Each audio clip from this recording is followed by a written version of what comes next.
Hello aspirants, welcome to Aprex with Manik. இது survival of the fastest. Quants கொஷனை நீங்கள் ஃபாஸ்ட்டாக போட்டால் மட்டும்தான் உங்களோட காம்படிட்டிவ் எக்ஸாமினேஷனில் டைம் சேவ் பண்ண முடியும், ஓவரால் பெர்ஃபார்மன்ஸை இம்ப்ரூவ் பண்ண முடியும், வேலை வாங்க முடியும். ஸோ அந்த வகையில் இந்த exclusive shortcuts and tricks orient quants கோர்ஸில் இன்றைக்கி நம்ம பார்க்க போகிற டாபிக் என்னன்னா ப்ராப்ளம்ஸ் ஆன் ஏஜஸ்ங்க, அதாவது வயது கணக்குகள் அப்படின்னு சொல்லலாம்.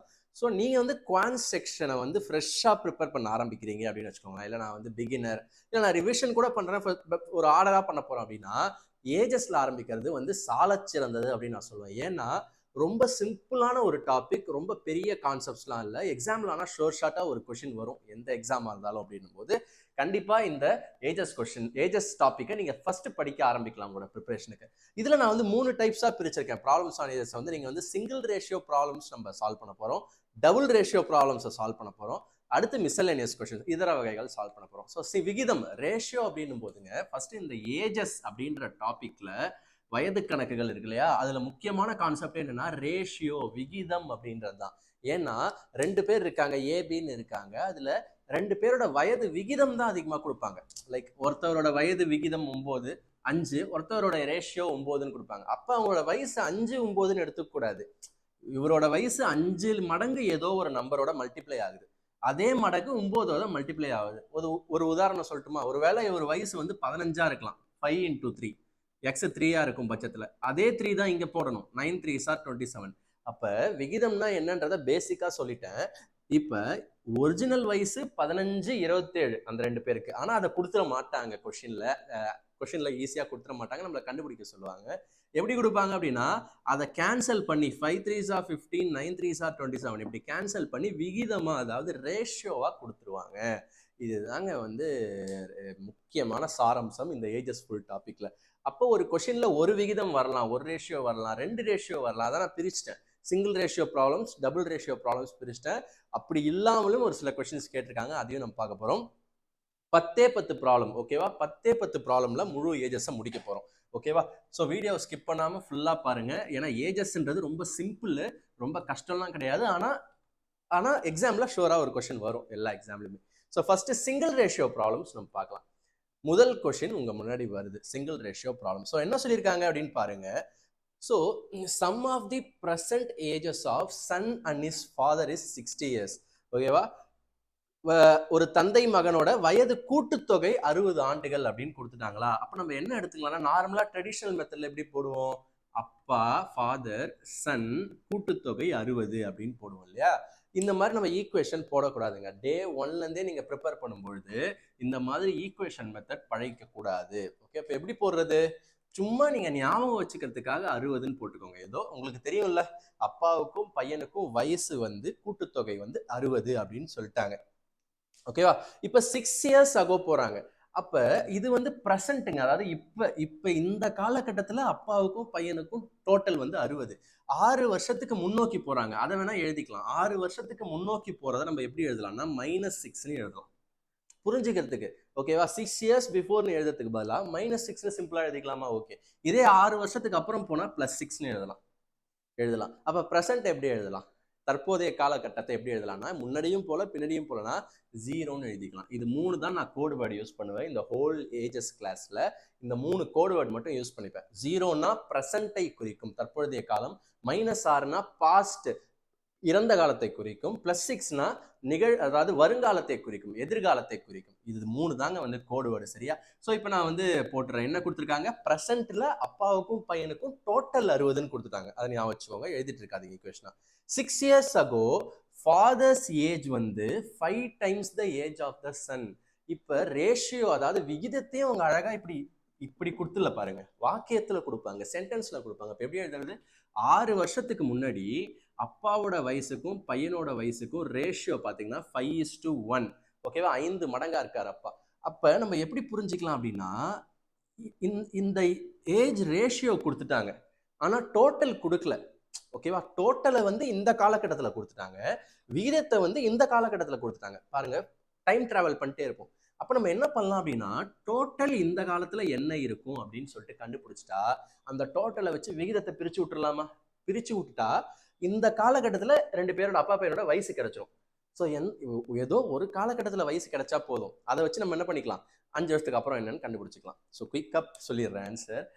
ஓகே, இப்போ ஒன்றும் இல்லை, இன்னைய தேதிக்கு அவங்களோட கூட்டுத்தொகை டோட்டல் 60. ஓகேவா? 6 வருஷத்துக்கு முன்னாடி டோட்டல் என்னவா இருக்கும்?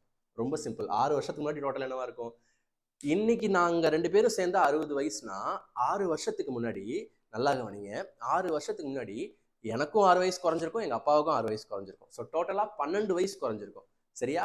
6 வருஷத்துக்கு முன்னாடி டோட்டலா பாத்தீங்கன்னா 12 வயசு குறைஞ்சிருக்கும். அப்ப அந்த 12 ஜஸ்ட் மைனஸ் பண்ணீங்கன்னா 60ல இருந்து 10 போச்சுன்னா 50, இன்னும் 2 போச்சுன்னா 48. அப்ப டோட்டல் வந்து 6 வருஷத்துக்கு முன்னாடி 48. இது அவங்க கொடுக்கல, நம்மளா கண்டுபிடிச்சிட்டோம். ஈக்குவேஷன்லாம் போல யோசிச்சு கண்டுபிடிச்சிட்டோம்.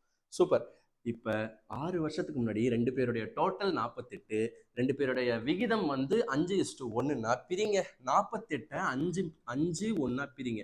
அப்ப 48ன்றது முழு பங்கு. அதுல 5 பங்கை தனியா பிரிக்கணும், 1 பங்கை தனியா பிரிக்கணும்னா மொத்தமா எவ்வளவு பங்கு இருக்கு? 6 பங்கு இருக்குல்ல. இதுவும் ரேஷியோட ஒரு கான்செப்ட் தான், நான் ஷார்ட்டா சொல்லிடுறேன். எப்படி பிரிக்கணும்னா, இது ரெண்டுத்தையும் ஆட் பண்ணி மொத்த பங்கு 6 இருக்கு இல்லையா, இதை முதல்ல 6 பங்கா பிரிக்கணும். அப்ப 6 பங்கா பிரிச்சிங்கன்னா ஒரு பங்கு எவ்வளோ? 8 6 48. அப்போ ஒரு பங்கு 8. ஒரு பங்கு 8னா இவருக்கு 8 பங்கு கொடுக்கணும்ல, அப்ப இவருக்கு 40ன்னு அர்த்தம் வேல்யூ. இவருக்கு ஒரு பங்கு கொடுத்தா போதும், அப்ப 8, இவருக்கு 8 தான். ஸோ புரியுதா? இதை தான் அடிச்சு என்ன சொன்னாங்க? இதை தான் அடிச்சு 186 5 8 40 5:1 சொன்னாங்க. அப்ப ஆக்சுவல் வயசு என்ன இந்த காலகட்டத்தில்?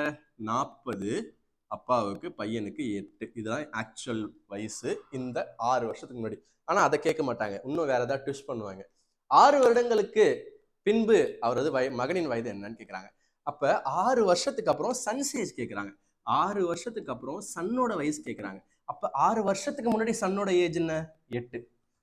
இன்னையில இருந்து 6 வருஷத்துக்கு முன்னாடி சன்னோட வயசு 8. அப்ப முதல்ல இன்னைய தேதியை கண்டுபிடிங்க. புரியுதா? 6 வருஷத்துக்கு முன்னாடி சன்னோட வயசு 8. இப்ப இன்னைய தேதிக்கு 14, ஏன்னா இது 6 வருஷத்துக்கு முன்னாடி.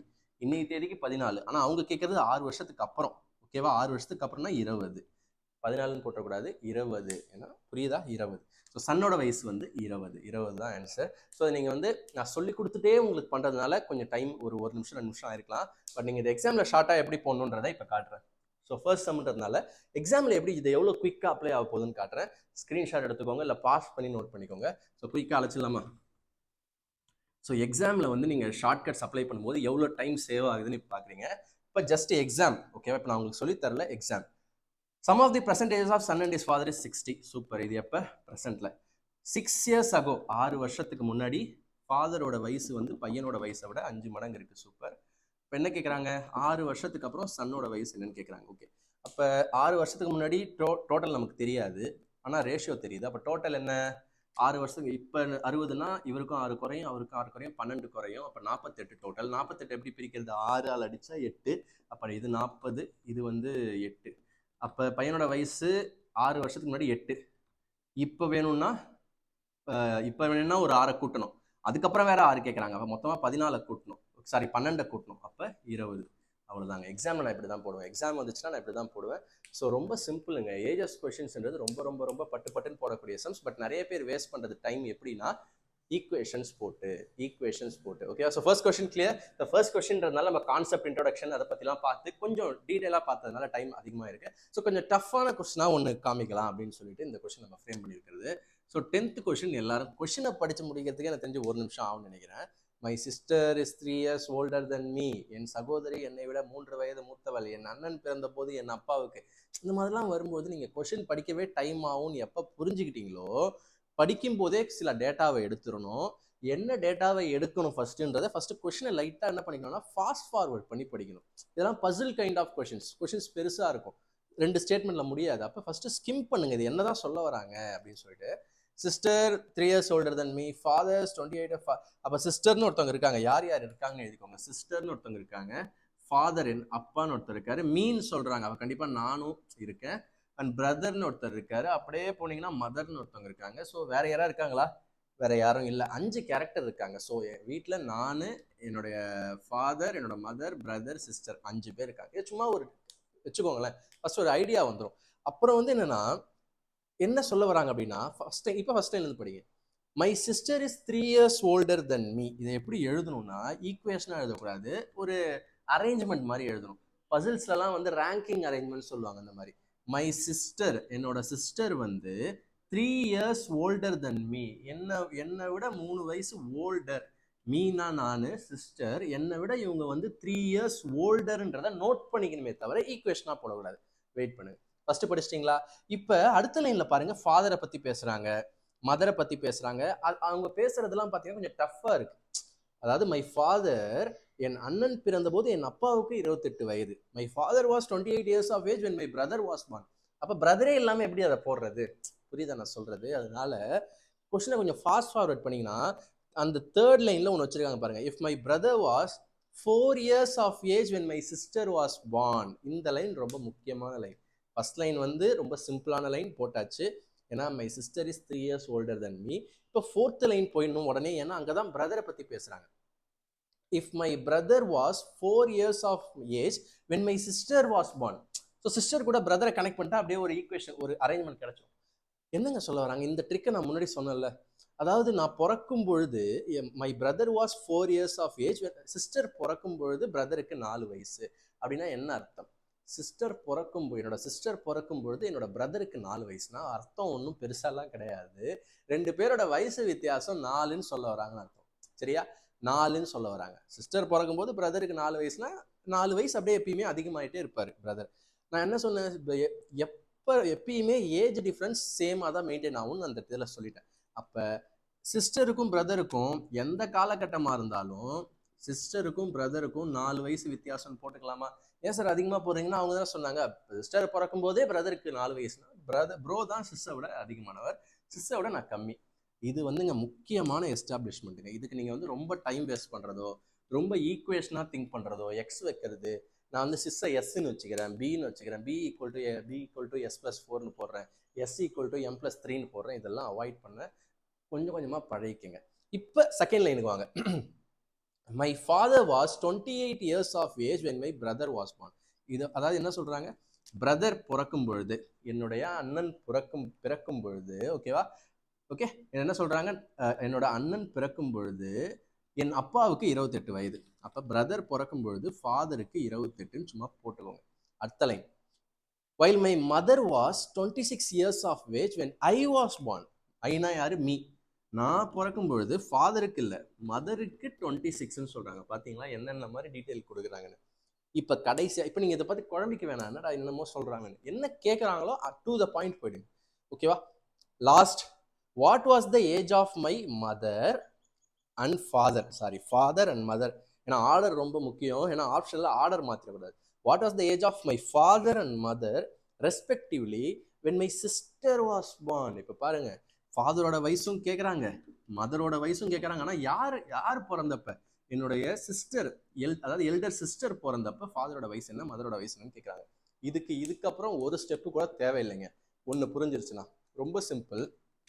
இங்கே பாருங்க, பிரதர் ஃபர்ஸ்ட் ஃபாதர் பார்ப்போம். பிரதர் பிறக்கும் பொழுது என்னோட அண்ணன், சாரி எங்க இவங்களோட அண்ணன், ஓகேவா? ஏன்னா இங்கே தான் கேட்குறாங்க, இந்த காலகட்டத்தில் சிஸ்டர் பிறக்கும் போது தான் கேட்குறாங்க. ஸோ இப்படி தான் கம்பேர் பண்ணணும். இவங்களோட அண்ணன் பிறக்கும் போது 28, அதாவது இவங்களோட 4 வயசு பெரியவன் பிறக்கும் பொழுது 28னா, ஓகேவா? இவங்க அப்ப 28, அப்போ அவங்க பிறந்து சிஸ்டர் பிறக்கிறதுக்கு இன்னொரு 4 வருஷம் ஆயிருக்கும்ல. அப்ப அப்பாவுக்கு அவங்க தங்கச்சி பிறக்கும் போது 4 வயசு கூடி தானே இருக்கணும், ஓகேவா? ஏன்னா அவங்க அண்ணன் பிறக்கும் போது 28னா இவங்க பிறக்கும் போது அதிகமாக தானே ஆயிருக்கும். 4 கூட்டிக்கணும், ஏன்னா வயசு வித்தியாசம் 4. அதுக்காக தான் இந்த அரேஞ்ச்மெண்ட்ல போட சொன்னேன். அடுத்து என்ன கேட்குறாங்க, மதர் கேட்குறாங்க, அதே சிஸ்டர் பிறக்கும் போது. ஆனா மதருக்கு இங்க தான் டீடைல் இருக்கு, இங்க இருந்து இங்க கொண்டு வரணும், இங்க இருந்து இங்க கொண்டு வந்த மாதிரி மதரை இங்க இருந்து கொண்டு வரணும்.